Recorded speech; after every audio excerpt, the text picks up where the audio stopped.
Hello, welcome or welcome back.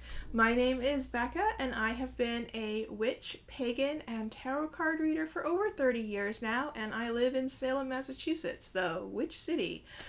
I wanted to break away from the readings that I've been doing and get into more educational content here at this magic house. So this video is part one of three, where I'm going to be delving into the history of tarot cards, where they came from, how they've changed over the years, how they're different and not so different from regular playing cards.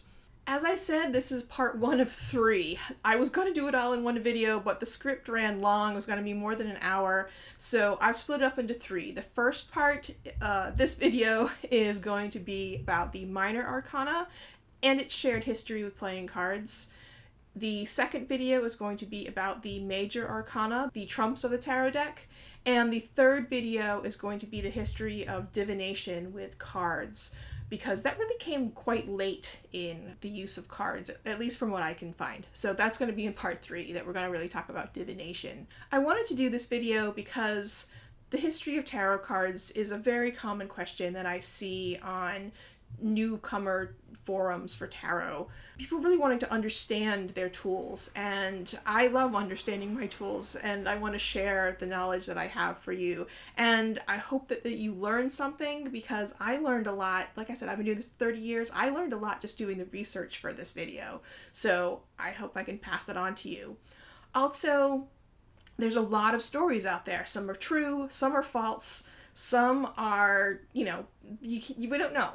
There's just not enough information one way or the other. And it can be really confusing to have all of this information thrown at you, and, you don't know what is true. So I've put all my sources that I've used in the description below, so you can see where I'm getting my information. And, if you disagree, you can read those sources and you can come up with your own conclusions. The other thing I wanted to say is that a lot of the articles and videos that I found while doing this research that really delved into the true history, as I understand it, of tarot cards really come from the skeptical outsider's perspective, this sort of mocking, haha dummy, you believe in nonsense type attitude towards tarot. And that's not my attitude at all. I'm a believer. You've seen the readings I've done in this channel, but I really do want to understand my tools. At the same time, I don't think things need to be shrouded in secrecy to have spiritual value. I don't think things need to be ancient to have worth and, to use as tools. Technology changes, and playing cards are definitely a technology. We don't think about that now because it seems so simple, but there were major technological changes that had to exist before cards could, cards could exist as we know them. This is a technology, even though it's an old technology. So I'll stop here and say, throughout this video, there are various words in Chinese, Arabic, Persian, French, Italian. There's a lot of words in languages that I do not speak, or do not speak very well, and I am going to try my best. I have been watching videos on how to say these things, and I'm still getting the pronunciation wrong. I know I am. So I'm going to cheat and use the English whenever possible, and put the, oop, here's my cat. Her name is Penelope. Say hi, Penelope. Yeah. So I will use the English term whenever I can get away with it, and put the real term down here at the bottom. And where I can't get away with it, I will pronounce things as best I can. So let's talk about tarot. So this deck I have right here, this is the Smith-Waite Tarot deck, the Centennial Edition, but it's a Rider-Waite-Smith deck. This is the one that I personally use a lot. I have small hands. I like the in a tin version. A.E. Waite and Pamela Coleman Smith developed this deck a little over 100 years ago, and it has really become the standard for which we judge tarot decks. Is something a tarot deck, or is it an oracle deck? Well, does it confine to this system? So what is a standard tarot deck? Well, first off, it's a deck of cards, and that may seem really pedantic of me, but as I said, cards are technology, and to say that it's a deck of paper cards is an important part of the story. Secondly, it has 78 cards. It has 56 minor arcana. It's divided into 4 suits: coins or pentacles, staffs or wands, cups, and swords. These suits also have court cards, 4 court cards: king, queen, knight, and page. Some decks name these things differently, but there's always 4 of them. And they have 22 major arcana cards. These are numbered 0 through 21. They each have a name and an image, but they don't have suits. It's a whole, like, separate 5th suit. So the 56 minor and the 22 major come together to be the 78 card tarot deck that we understand today as standard. So nothing I've said so far is all that new or probably all that interesting. You know this is why you're here. You want to know more, you want to know deeper. So let's start off with the beginnings. Tarot began as a card game and shares most of its history with regular playing cards. This history spans more than 1,000 years and includes the innovations and refinements from the peoples of Asia, Africa, and Europe. So grab a beverage. This is going to be a deep dive here. Let's talk about the history of cards. We're going to start in China. This is where paper was first invented, and hence where cards were first invented. Paper was invented between 200 and 100 BCE. The technology to print the same image multiple times via woodblocks came a few hundred years later. There are some examples of woodcut prints on fabric from about 220 CE. The first reference to anything that we can call a card game comes from 860 in Tang Dynasty China, where something is mentioned called a game of leaves. But no one is sure exactly what this is. It could be a card game. For a long time it was assumed to be a card game. Now people are leaning more towards thinking that it was an instruction manual for a different game, and that the leaves were actually sheets of paper, not playing cards. So we're not sure exactly what this game of leaves was, but it's the first reference, and if you look up the history of cards, this will come up. In the early 11th century, China had another huge technological innovation. They invented paper currency. Unlike other places where more expensive metals like gold and silver were used for currency, China always used cheaper metals like copper or bronze for their currency. So one coin didn't buy very much. You've probably all seen old-fashioned Chinese coins that have the square hole in the middle. Well, that was for tying hundreds and thousands of coins together in a portable amount to be worth enough to buy things with. But the problem here, of course, is that that becomes very heavy.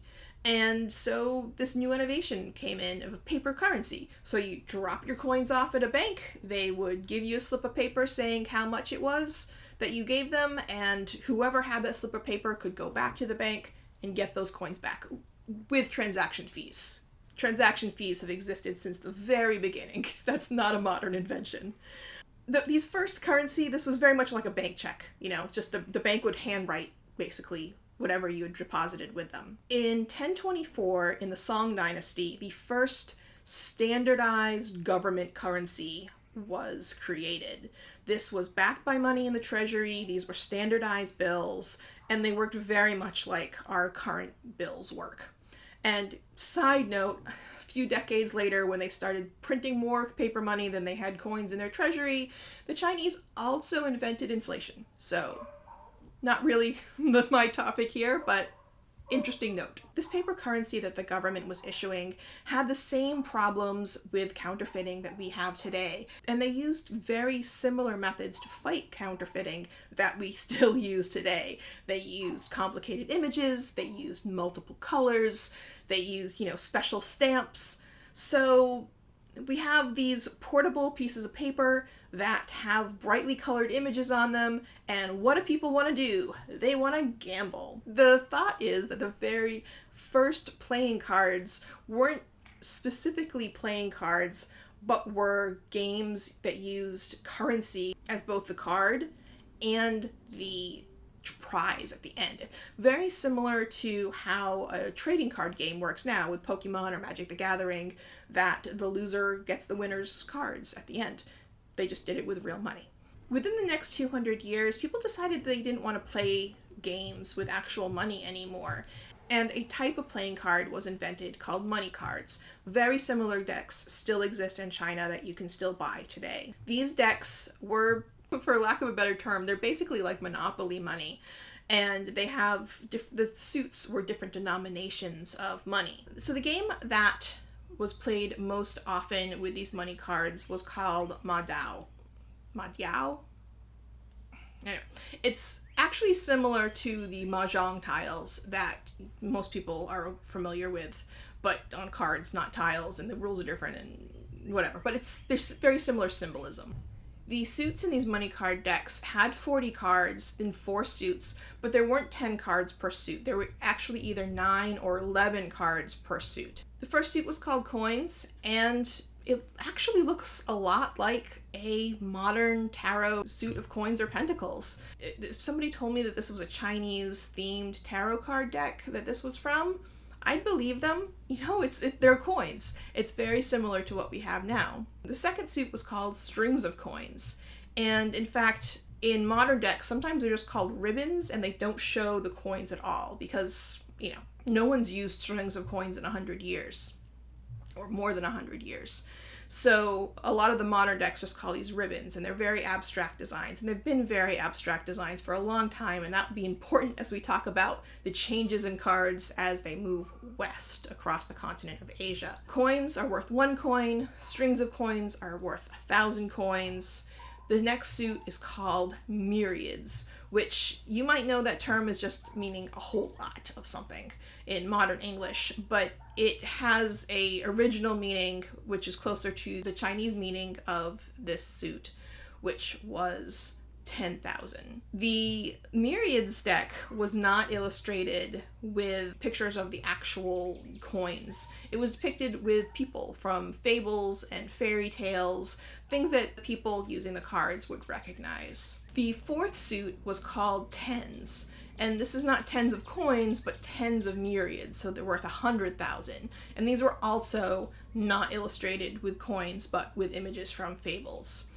For anyone familiar with modern Chinese money card decks, you might not be aware of this suit at all because this is a suit that was an older style and they've just stopped. The games don't need this anymore. And this is something that comes up a lot, is that the design of the cards and the number of cards in the deck really depend on what games are popular in the area the decks are.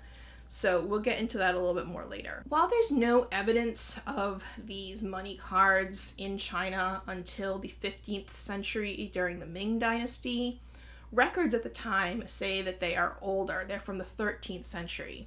And, you know, even though there's no records, seeing that they had already passed to Europe by the 15th century, we can reliably assume that the historians at the time were correct in saying that they were a couple hundred years older. That fits our timeline, and that makes sense with the other evidence that we have from further west. The first recorded legal trouble for anyone playing cards in China was actually from 1294, and 2 people were arrested and had their cards confiscated along with their wood blocks that they were using to create the cards.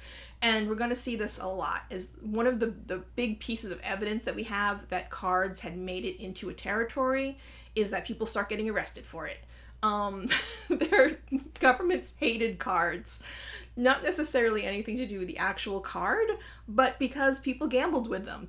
And with gambling, people drink. And it was a public order issue that, that governments just didn't like. So 1294, we see the first arrests, the first documented arrests anyway.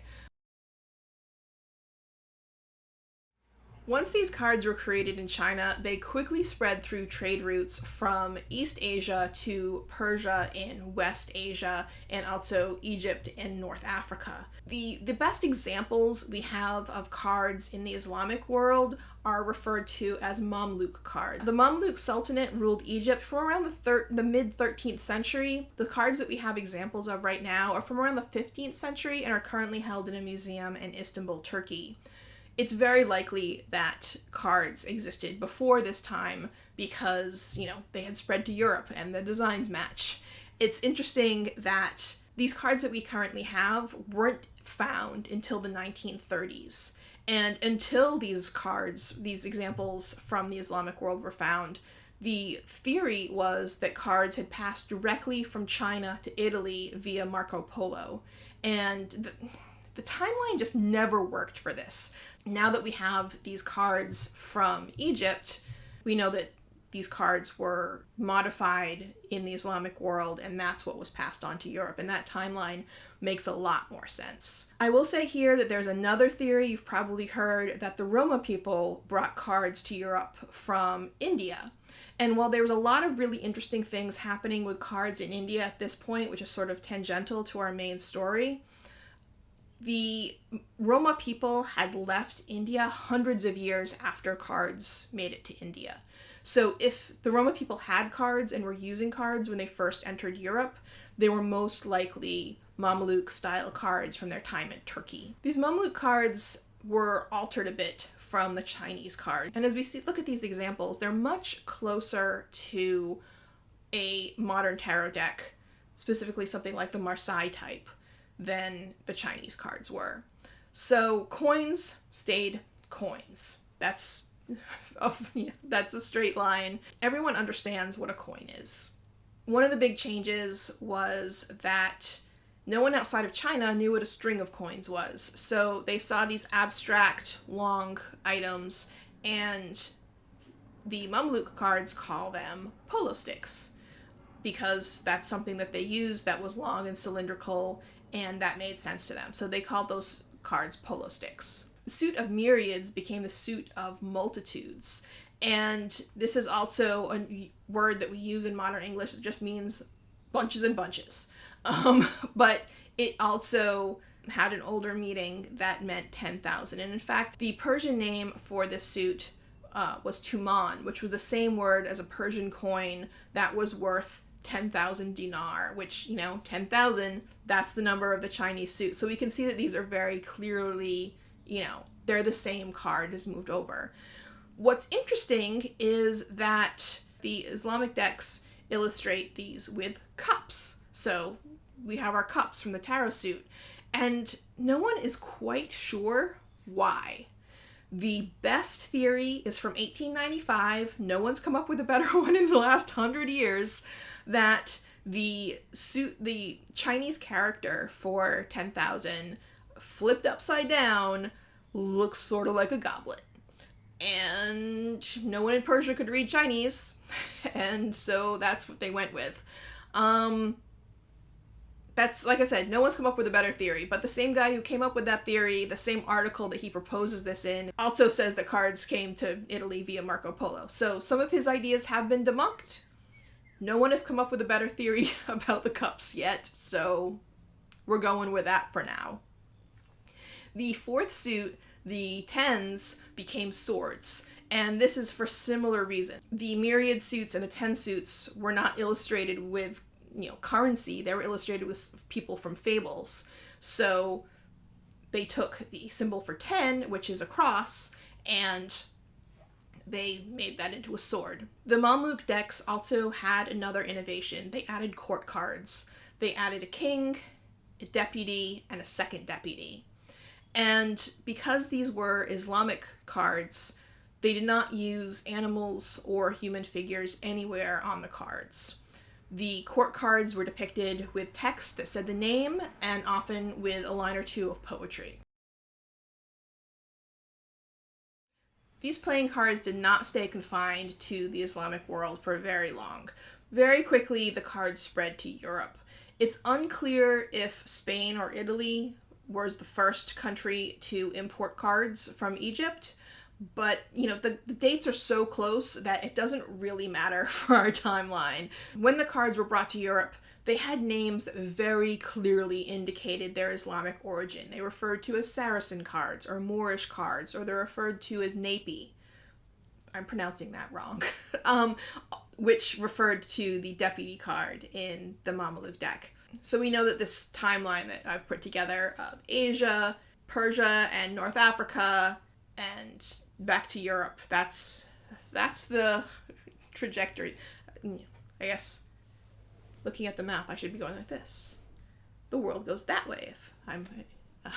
So, like I said, the way that we know that cards have made it into a territory is that governments start banning them. Some people say that the very first ban in Europe was in Bern, Switzerland in 1347, but this is controversial. There's not necessarily a lot of evidence for this. What we do have evidence for is a ban in Florence, Italy in 1376, which banned both cards and games of dice. Around the same time, Paris passed a ban against cards, and in England, the first ban was in 1413.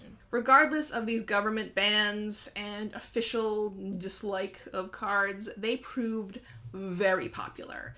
They really hit a sweet spot in gaming where they take more skill than a game of dice, but they are not nearly as complicated as a game of chess. So they hit that midpoint and everyone loved cards. At the same time, everyone may have loved cards, but very few people could get their hands on a deck because they were very expensive. There are ledgers showing royalty paying the modern equivalent of more than $1,000 up to $2,000 for a single deck of playing cards because these were individually hand-painted works of art. Unlike China, who had wood blocks who could mass produce things, Europe didn't have any sort of mass production capabilities at this time. Everything was done one at a time. You wanted a book, it had to be handwritten. You wanted a deck of cards, they had to be hand-painted. And so the cards were really only available to the upper classes. In Southern Europe, the suits didn't change much from the Mamluk cards. Coins remained coins. Polo sticks became staffs or rods because nobody played polo in Europe yet. The multitudes became cups based on their design, and the swords stayed as swords. Many modern decks in Spain and Italy still use these old-style iconography. As the cards spread into Northwestern Europe, people got a lot more creative with suits. The way that modern tarot decks, they have novelty suits of all sorts of things, and some of them are easy to translate one-to-one, and some of them you have to really figure out, what does this mean? How should I be reading this? So, they got experimental, they tried different things. One deck that we have that is actually the oldest complete deck of cards we have is a hunting-themed novelty deck from 1475, and these things are in such great condition. The theory is that they've never actually used to play cards. Somebody commissioned this deck, and they showed them around as artwork, and they put them up on the shelf. And yes, all you people who collect tarot cards for the artwork and never read them and just keep them on your shelf, there's evidence of people doing this from 1475. You are in very good company. This is not a modern thing at all. You are members of a proud tradition, so keep on doing what you love. The first new suits of cards that became popular were developed in Germany. These were nature-themed suits. There were hawkbells, acorns, hearts, and leaves. And you can see that these are similar to our modern regular playing cards. The reason that the German cards became popular is that because in the early 1400s, Germany invented woodblock printing. Yes, China had done it, 1,200 years before, but Germany finally figured it out. It's finally in Europe, and they can now start mass producing these decks. And they are much more affordable, and they spread all over the place. When I say affordable, people are now paying hundreds of dollars, not thousands of dollars for a deck. So they were still pricey. They were still not something that the poorer classes would be able to use. The Germans also added the queen for the first time. This was the first time that a female card was included in the deck. So the early German decks had king, queen, upper man, and lower man. Eventually, Germany decided that they didn't like the queen and took her back out again. And so modern German decks will often just have the king, the upper man, and the lower man.